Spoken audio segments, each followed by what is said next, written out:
How do you transform your stamp collection from looking like this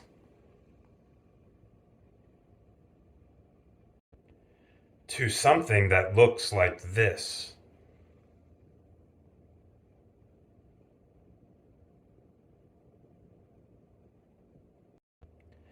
Don't worry, I have you covered. Stick around, and in this video, I will show you a creative way how to catalog and organize your stamp collection and take it to the next level.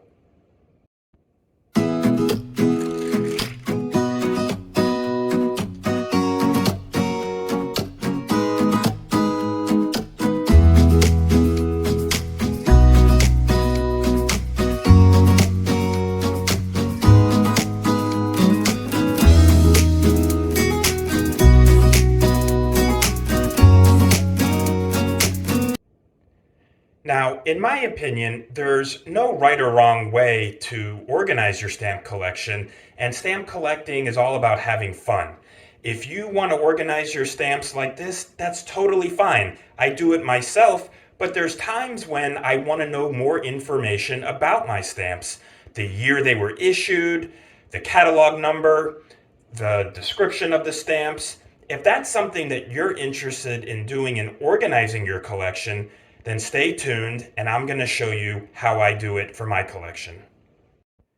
Now, if you want to catalog and organize your stamps in the way I'm about to demonstrate, you will first need a stamp catalog book, something that looks like this. This is a Stanley Gibbons catalog of the Middle East.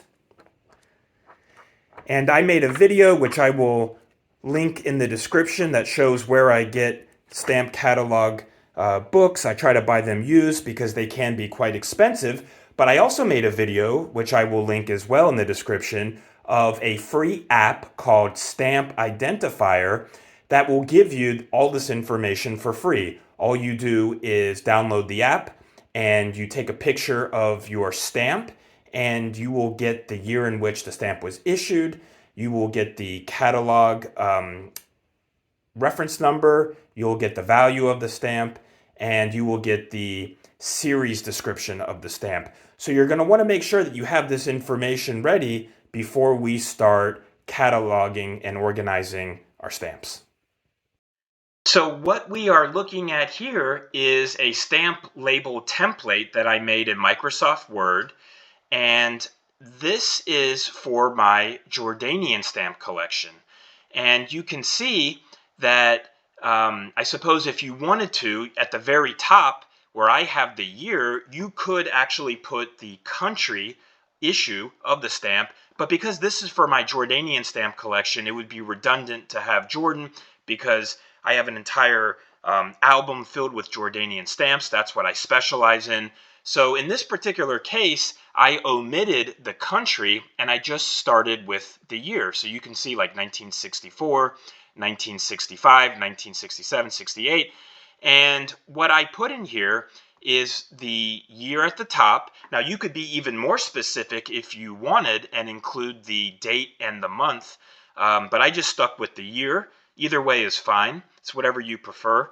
And underneath that, I put in the series description or the stamp description, so I have a better idea of exactly what I'm looking at, and I find this to be very helpful, the stamp series description.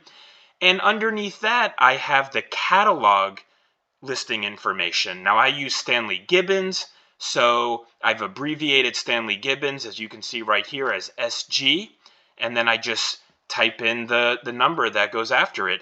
You could also include other information as you see fit. You might want to have, for example, the catalog value listing, which you could certainly include. I didn't really want to include that. No particular reason. I just wanted the year in which it was issued, the series description, and the catalog listing, really as just a reference. I really enjoy the stamp collecting hobby. I love learning. I'm so passionate about learning more about philately and stamp collecting, and just trying to get as much detail and information as I can about the background, the history, the culture of the stamps. So, I do this, typing it out this way because I don't have very neat penmanship. If you do, that's great, more power to you. But I wanted something that will be a little more legible, a little neater and cleaner. And this is the format how I do it. If this is something that you're interested in, feel free to reach out, and I would be more than happy to share this template with you. So that way, all you would have to do is just type over your stamp information over this template.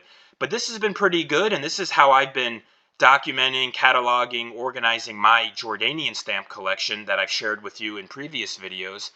And when I finish, I print out my stamp labels in Word. I print them out with cardstock paper. Now, yes, cardstock is a little more expensive, but I think it's a little more durable. It feels a little firmer, and it kind of gives it a better, sharper look. You can also certainly just print out with regular, standard printing paper. That's totally fine. It's really up to you, but that's how I do it.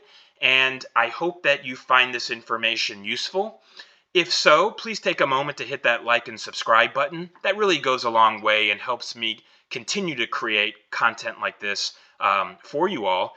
And until next time, happy stamping.